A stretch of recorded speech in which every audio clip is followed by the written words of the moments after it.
contigo. Não é esta comunhão simplesmente fictícia, ou aparente, ou transitória. Eu quero travar contigo um duelo de cordialidade a ponto de te chamar meu amigo. Abra sua Bíblia comigo no livro de 2 Crônicas. Nós vamos estar fazendo a leitura dentro do capítulo de número 20 e vamos estar lendo a palavra de Deus no versículo de número 12 apenas. Enquanto você procura, quero louvar a Deus, a minha gratidão de estar nessa igreja, uma felicidade muito grande realmente, né? Nós falamos isso por onde nós vamos, mas aqui é muito especial, pois é a igreja aonde fui apresentado, nesse local fui batizado, por isso que o meu coração ele se enche de alegria de estar transmitindo a palavra de Deus essa noite aqui no nosso templo central. Muito obrigado, pastor Ramon, pelo convite, alegria também, pastor Marlon, pela recepção de estar aqui. Trago abraço também do meu pastor supervisor, que está nos escutando, né, pastor Périco. Ele traz também o abraço dele à igreja do Senhor, aos nossos irmãos. Amém, meus irmãos? Você achou? 2 Crônicas, capítulo de número 20, versículo 12. Vamos então passar para a palavra de Deus. Assim diz então as Escrituras: Ah, Deus nosso, porventura não os julgarás, porque em nós não há força perante esta grande multidão que vem contra nós. E não sabemos nós o que faremos, porém os nossos olhos estão postos em Ti. Amém, meus irmãos? Glória a Deus. Somente até aqui, pode tomar o seu assento. Alegria também de estar aqui juntamente com a minha esposa, Gabriel Adão. Deixa Deus te usar aí, meu amigão. Me ajuda aí, varão. Me ajuda aí. Meus irmãos, vamos para a palavra de Deus. Quando nós olhamos para esse texto que nós lemos, aqui há o relato da história de um rei que reinou e governou sobre o reino de Judá. E este então tinha o nome de Josafá, segundo as Escrituras. Quando nós pegamos dentro do capítulo 17 do livro que nós lemos, nós podemos observar um pouco o momento em que Josafá vai dar os seus primeiros passos como rei sobre o reino de Judá. Anteriormente, quem estava governando sobre Judá era o pai de Josafá, que se chama Asa. Porém, agora Josafá assume o reinado, enquanto seu pai Asa, durante o período colocado por Deus, em que ele esteve então sobre a liderança do reino de Judá, nós vemos dentro das Sagradas Escrituras que o rei Asa ele vem de altos e baixos, momentos em que ele se entrega à idolatria, outra hora ele abandona a idolatria e renova o pacto com o Senhor.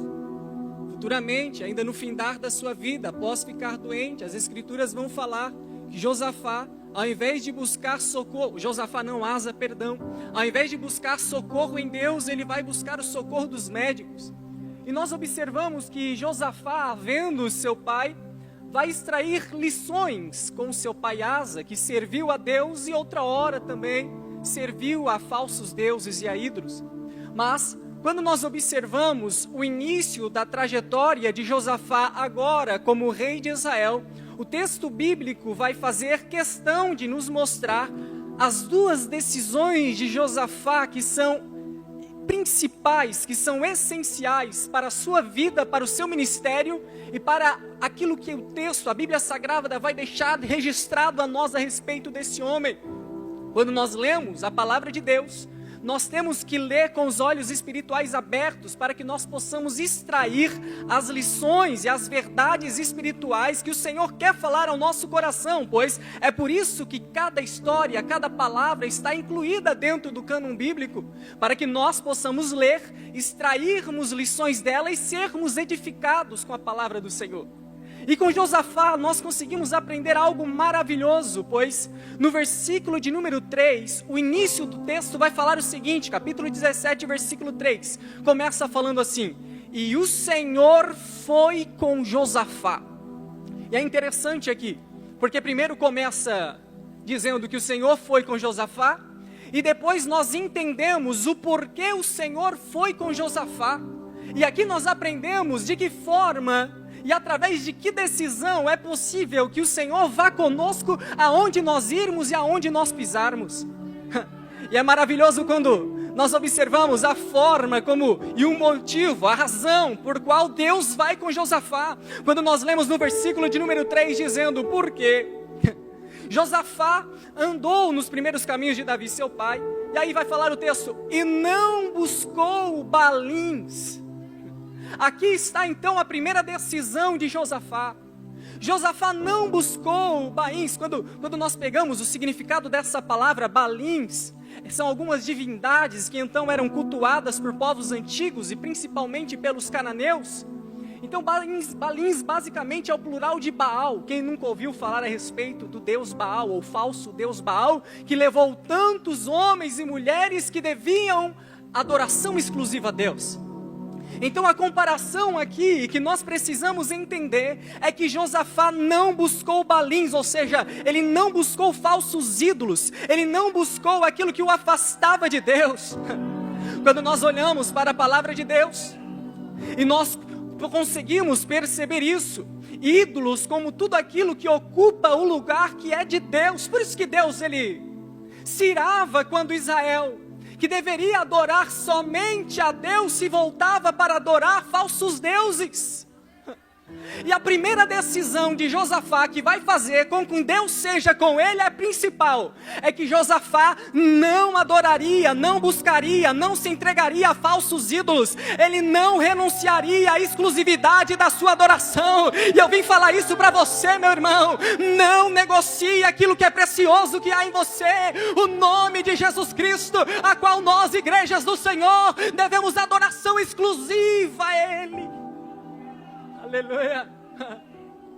Tudo aquilo que ocupa o lugar de Deus em nossas vidas, nós retiramos, nós deixamos para trás.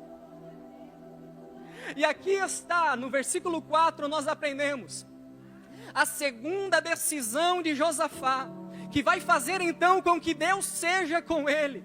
Versículo 4 diz assim: antes, Josafá buscou ao Deus de seu pai, e andou nos seus mandamentos, e não segundo as obras de Israel.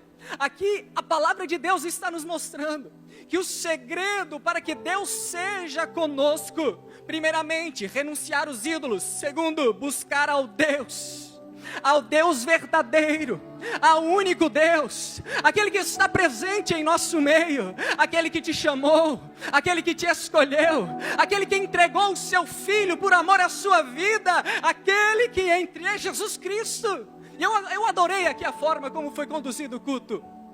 Primeiro eles cantaram a respeito do Consolador, depois o conjunto cantou a respeito do nome de Jesus, depois o conjunto cantou a respeito do Deus Pai, que é digno da nossa adoração, do Jeová Jireh, do Deus provedor, aquele que provê para nós todas as coisas. E é isso que nós conseguimos compreender através do nosso Deus, esse amor tão grande. Por isso que nós devemos adoração exclusiva a Ele, porque nós servimos a um Deus Pai que entregou o seu Filho, nós servimos a um Deus Filho que entregou a sua vida, nós servimos ao Deus Espírito que pela sua graça habita em nosso meio, está presente nesse culto, e Ele fala ao nosso coração que a nossa adoração seja exclusiva a Ele, a Ele, a Ele, a Ele. Quando a sua adoração, meu irmão, for exclusivamente entregue a Deus, Deus será com você todos os dias da sua vida.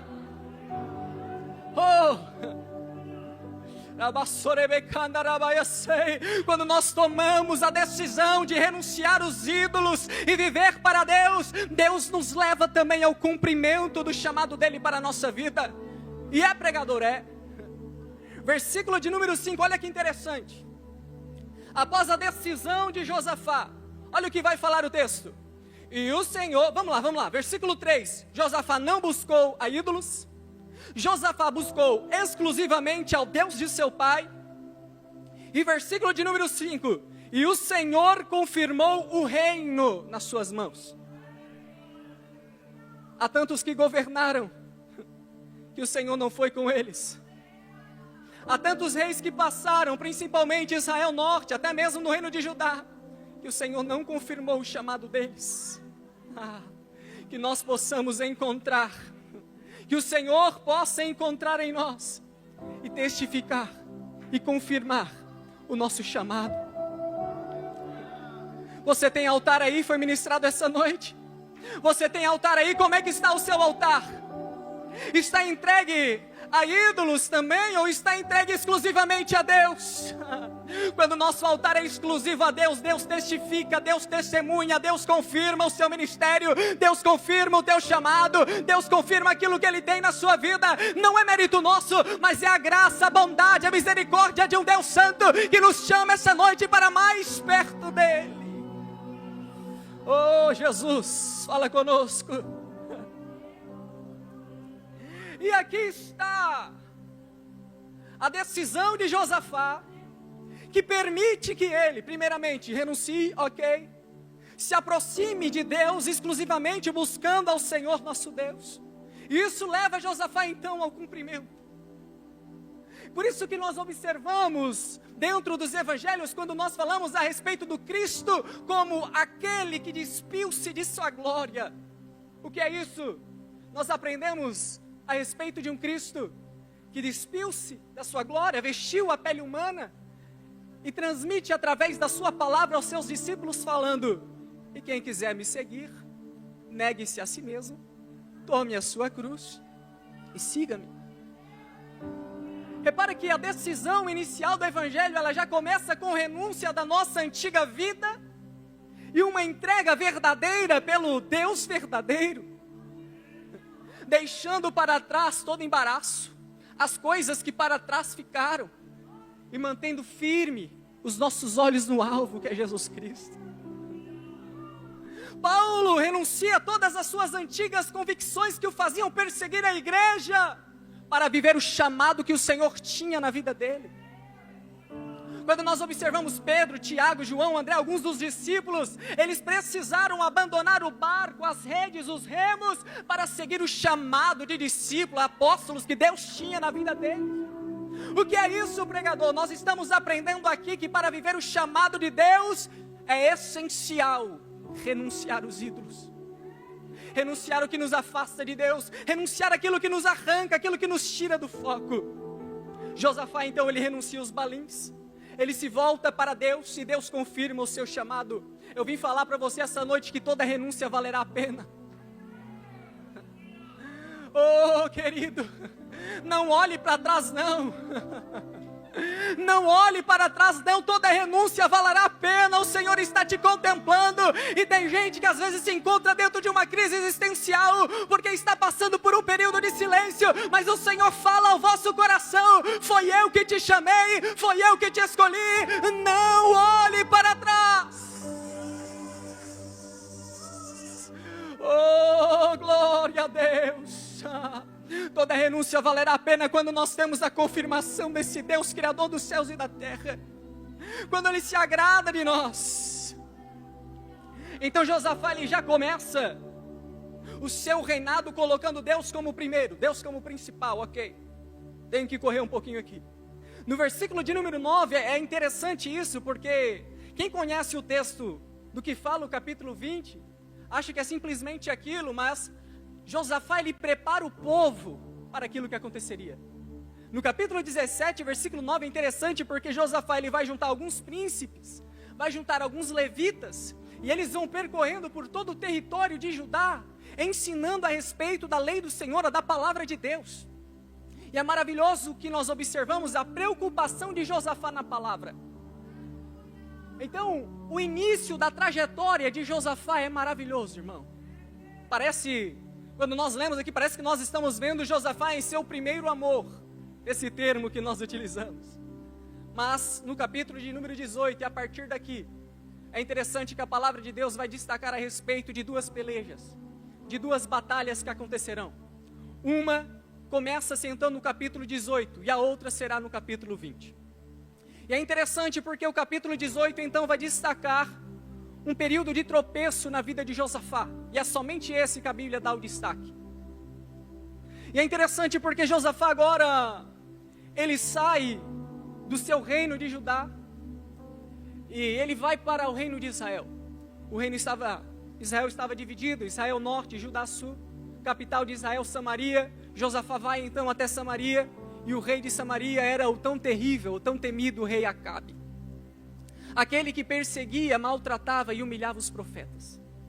E Josafá, por um período de deslize, ele vai fazer uma aliança com o rei Acabe. E essa aliança não seria a vontade de Deus para a vida dele. Por isso que o capítulo 18 destaca um período de tropeço. Mas é interessante dentro do texto, alguns pontos são interessantes. Porque a guerra era iminente. Acabe tinha um desejo de invadir Ramote e Gileade. E aquilo estava inflamando no seu coração ao ponto que parecia que aquela vontade não poderia ser sanada.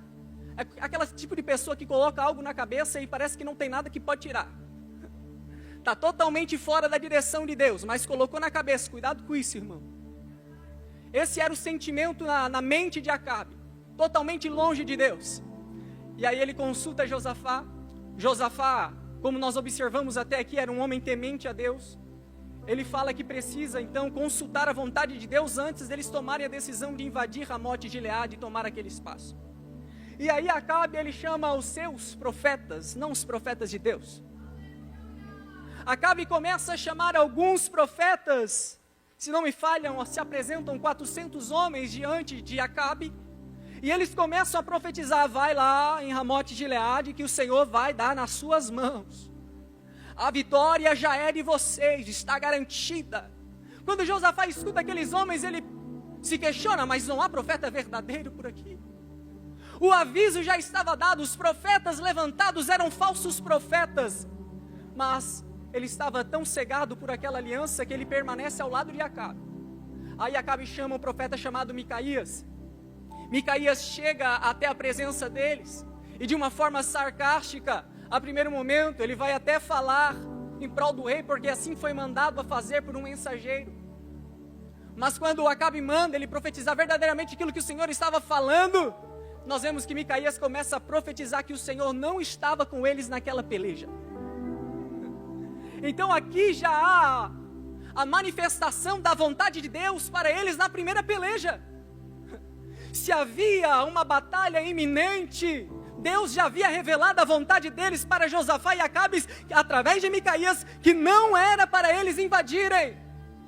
Mas Acabe escuta o profeta do Senhor, fica brabinho, e ele fala: esse aí nunca profetizou nada bom para mim, também é um desviado. Aí Acabe coloca Micaías dentro da cadeia, podemos falar isso. O profeta vai preso. Ok, e Josafá estava ali presente. Josafá estava observando tudo isso. Josafá estava sendo complacente com aquilo que estava acontecendo. A primeira batalha era iminente. Ele até começa bem, ele fala qual é a vontade de Deus, mas quando Deus revela a sua vontade, nós observamos dentro do texto sagrado que eles não valorizam a vontade de Deus e permanecem fazendo aquilo que estava de acordo com a vontade do homem. E quando isso ocorre, eles vão para a batalha, eles vão até Ramote e Gileade, e uma desgraça ocorre. Josafá, por ainda ser o mais crente ali, clama ao nome do Senhor e sai salvo. Do outro lado, Acabe acaba sendo morto na batalha, pois não obedeceu à voz do Senhor. Então nós observamos aqui que até mesmo Josafá, dentro da sua vida, teve um momento, um período de tropeço. Esse aqui, um momento de 2 Crônicas, capítulo 18, foi o período em que Josafá não consultou a verdadeira vontade de Deus. Porque ele pediu que Deus falasse, Deus falou, mas quando Deus falou de forma verdadeira, ele não obedeceu. Ele acreditou que era uma inverdade, ele acreditou em Acabe, porque muitas vezes Deus fala. Deus vai falar com alguém aqui essa noite. Deus fala de forma constante em nosso meio, através dos seus profetas e através das sagradas escrituras. O problema é que muitas vezes nós estamos com os olhos fechados para Deus. E Deus levanta os seus profetas, Deus fala em nosso meio. E quantas vezes nós temos endurecido o nosso coração, e temos seguindo o nosso próprio caminho, mas saiba que o Senhor tem o melhor para a sua vida, o Senhor tem o melhor para a sua casa. Por isso, quando ouvires a voz do Senhor, não endureçais o vosso coração, mas deixa Ele te conduzir e te direcionar.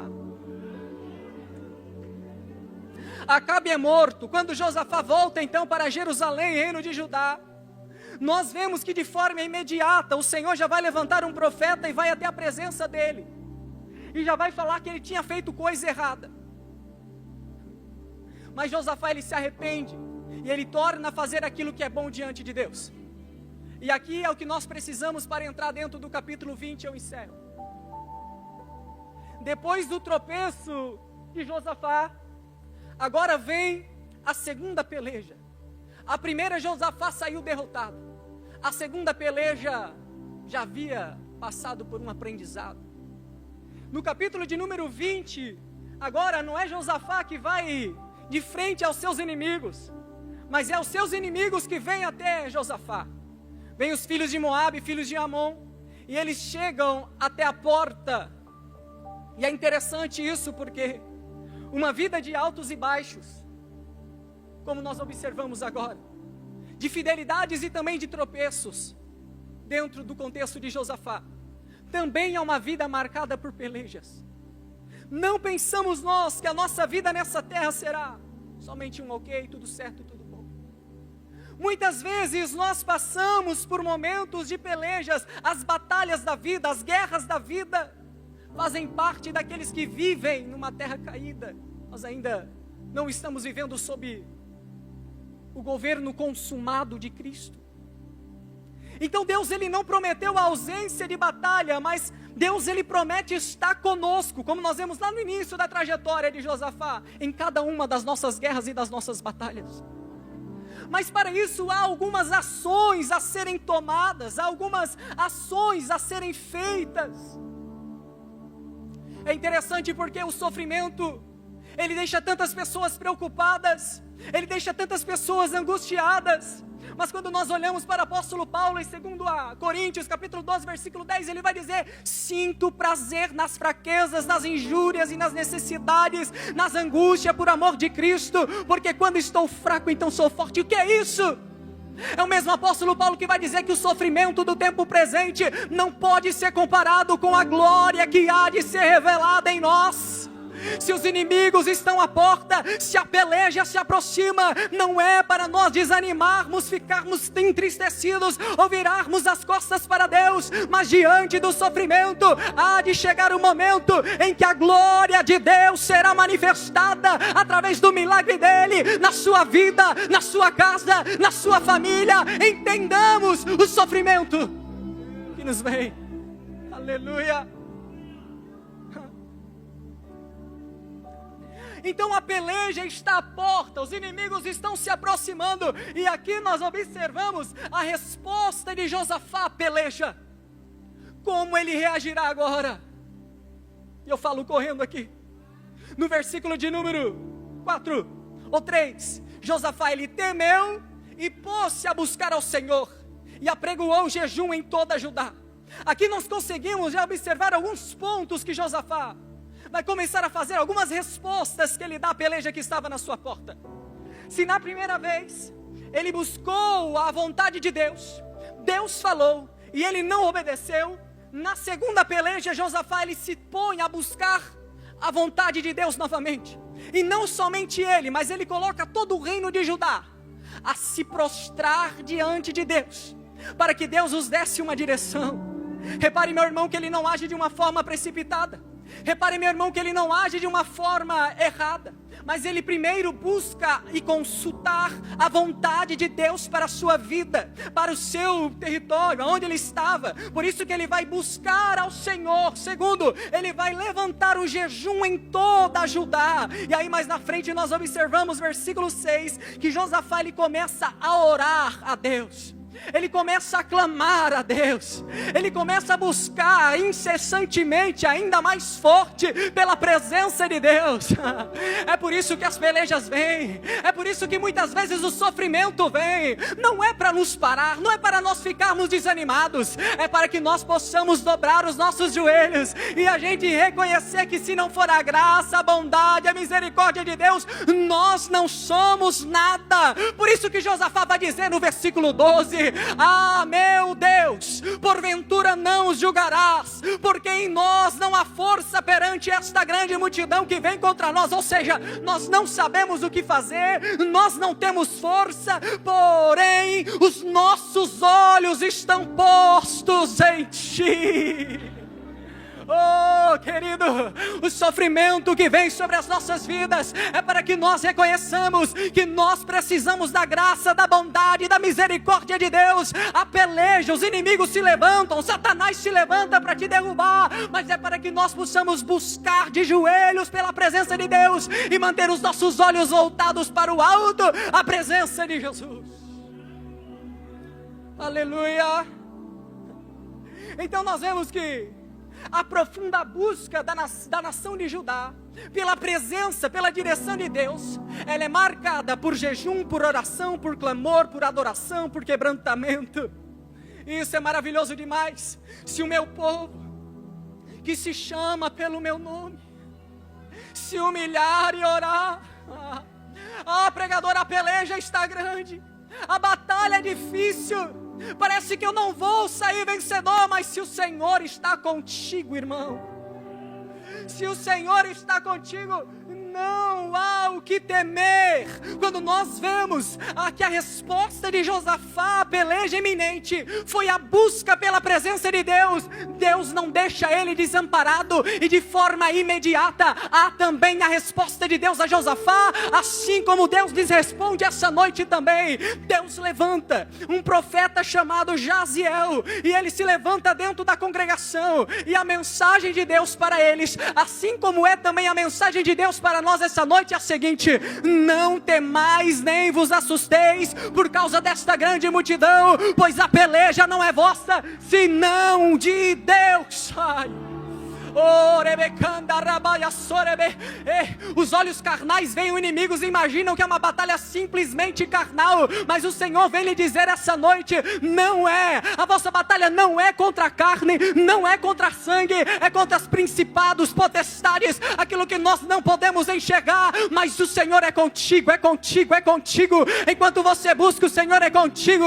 Enquanto você clama, o Senhor vai na frente. Enquanto você adora, o Senhor te renova. Busque pela presença de Deus, pois Ele não te deixa desamparado nunca.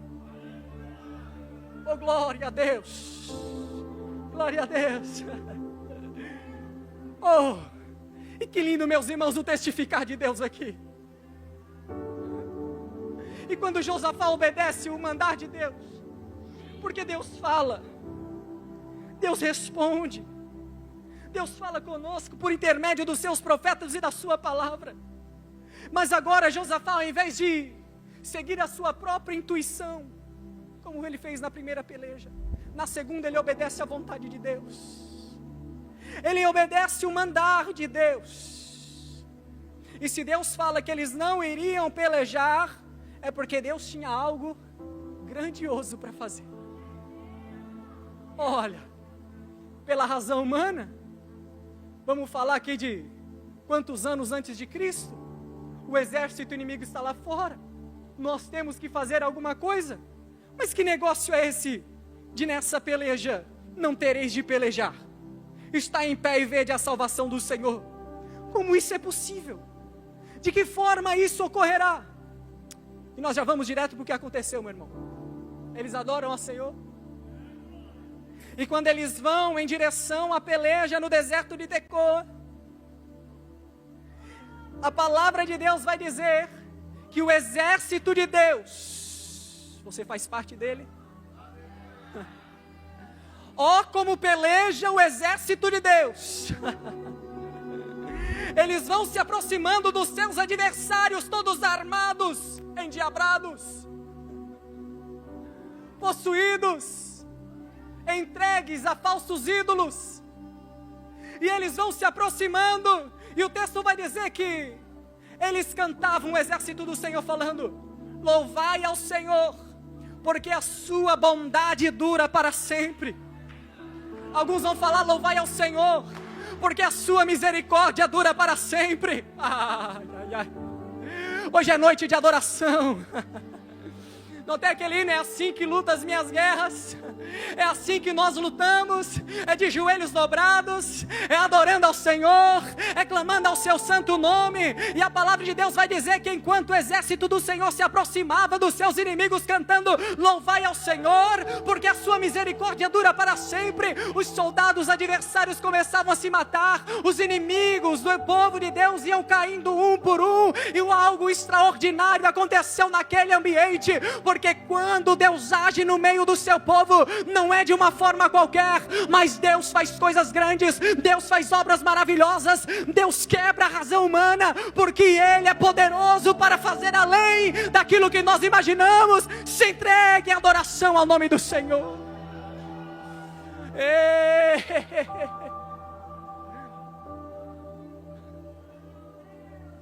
E o Deus das obras grandes e extraordinárias está presente em nosso meio. Nos colocamos de pé e vamos adorar esse Deus.